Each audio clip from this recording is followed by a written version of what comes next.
नमस्कार दोस्तों। ज़रा सोचो, अगर ऐसा आदमी हो जो कानून के हर लूप होल को अपनी हथेली की लकीरों की तरह जानता हो, जो मिनटों में किसी भी मुजरिम को फांसी से बचा सके। और अगर वही आदमी खुद कत्ल कर दे तो क्या पुलिस और कोर्ट उसे पकड़ पाएंगे?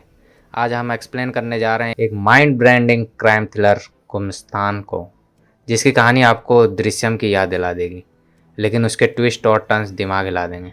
तो बने रहिए वीडियो के आखिरी तक। चलिए शुरू करते हैं।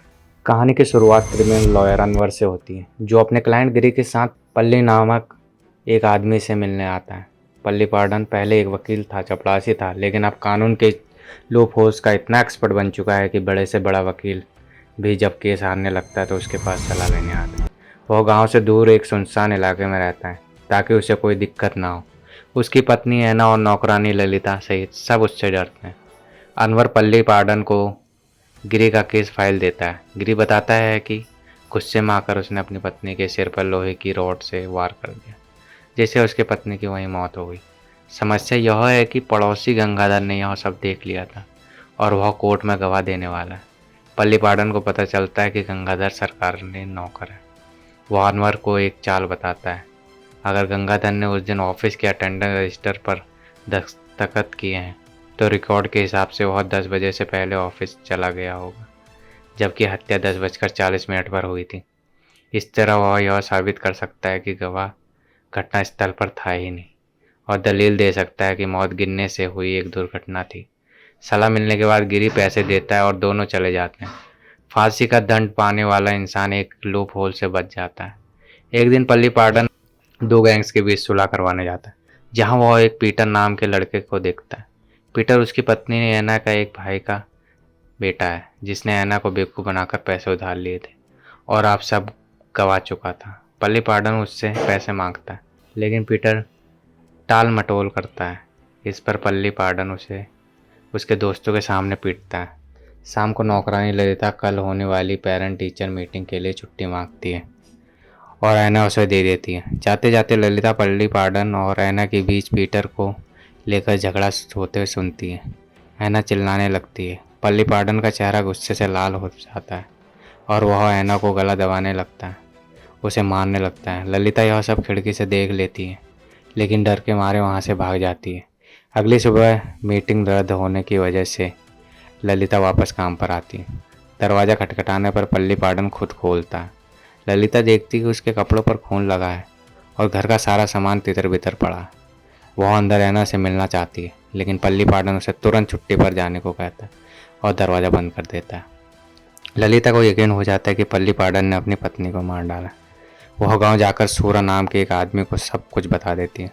सूरा और उसका दोस्त चुपके से पल्ली पार्डन के घर जाते हैं और खिड़की से झांक कर देखते हैं। अंदर पल्ली पार्डन अकेला घर की सफाई कर रहा होता है। उन्हें पूरा यकीन हो जाता है कि कत्ल हुआ है। वे गांव वाले को इकट्ठा करते हैं और जान पहचान के पुलिस वाले कांस्टेबल अशोकन और एसआई शिवरामन को बुलाते हैं। शिवरामन और अशोकन पल्ली पार्डन के घर पहुंचते हैं, लेकिन तब तक वह पूरा घर साफ कर चुका होता है। शिवरामन एक चाल चलते हुए पीने के पानी का बहाना करके घर के अंदर झांक करता है, लेकिन उसे कत्ल का कोई सबूत नहीं मिलता। जब वह पूछता है कि ऐना कहाँ है, तो पल्ली पार्डन जवाब देता है कि वह मदुरई गई है। पुलिस वालों को डांट कर भगा कर निकाल देता है। वे बिना वर्दी और वारंट के उससे सवाल नहीं कर सकते। पुलिस वालों को उसकी हरकतों पर और भी शक हो जाता है। वे अपने सीनियर ऑफिसर हमीद को मनाकर और फोर्स के साथ वापस आ जाते हैं। पूरा गांव और मीडिया वहां इकट्ठा हो जाता है। पुलिस पूरे घर की तलाशी लेती है। अशोकन को एक खून से सना शर्ट मिलता है, लेकिन पता चलता है कि उस पर मुर्गे का खून लगा है। दरअसल पुलिस के आने से पहले ही पल्ली पार्डन ने एक दूसरे शर्ट पर मुर्गे का खून लगाकर टांग दिया था और अपना असली शर्ट जला दिया था। पुलिस को कुछ नहीं मिलता। गुस्से में शिवरामन पल्ली पार्डन को धक्का देकर गिरा देता है और उस पर हत्या का आरोप लगाता है। ठीक उसी समय पल्ली पार्डन की पत्नी ऐना जिंदा सलामत मदुरई से लौट आती है। वहाँ मौजूद सभी लोग हैरान रह जाते हैं। पुलिस को मीडिया के सामने शर्मिंदा होना पड़ता है और उन्हें माफ़ी मांगनी पड़ती है। पूरे डिपार्टमेंट में उनकी खिल्ली उड़ती है और उनके खिलाफ जांच बैठा देती है। लेकिन शिवरामन को पूरा यकीन है कि उस घर में किसी का कत्ल जरूर हुआ। वह अपने सीनियर ऑफिसर को मनाकर जांच शुरू करता है वह और अशोकन पल्लीपाडन के दुश्मनों की एक लिस्ट लेकर उनसे मिलते हैं। यह पता लगाने की कोशिश करते हैं कि पल्लीपाडन ने किसको मारा होगा। लिस्ट के ज़्यादातर लोग जिंदा मिलते हैं सिवाय 2 लोगों के, एक स्मगलर टैंकर साजू जिसे पल्लीपाडन ने धमकी दी थी और दूसरा पीटर जिसे उसने पीटा था। दोनों ही उसी दिन से गायब हैं। पुलिस की जांच जारी रहती है। इस बीच दर्शकों को पता चलता है कि पल्लीपाडन के लंगड़े बेटे एबी का एक्सीडेंट में नहीं बल्कि उसके अपने ही दोस्त मही ने उसके सिर पर वार करके कत्ल किया। मही ईर्ष्यावश एबी की सफलता का क्रेडिट खुद लेना चाहता था। पल्लीपाडन ने अपनी जांच से इस राज को उजागर कर दिया था। प्रेजेंट पीटर खुद पुलिस स्टेशन आकर घोषणा करता है कि वह कर्ज से बचने के लिए बेंगलुरु छिपा हुआ था। कुछ देर बाद टैंकर साजू भी आ जाता है और बताता है कि वह अपनी गर्लफ्रेंड के साथ था। शिवरामन हैरान रह जाता है। अगर सारे दुश्मन जिंदा है तो पल्लीपाडन ने किसको मारा? आखिरी दृश्य में हमें पता चलता है कि पल्लीपाडन ने अपने बेटे के हत्यारे मही को ही पकड़ रखा है।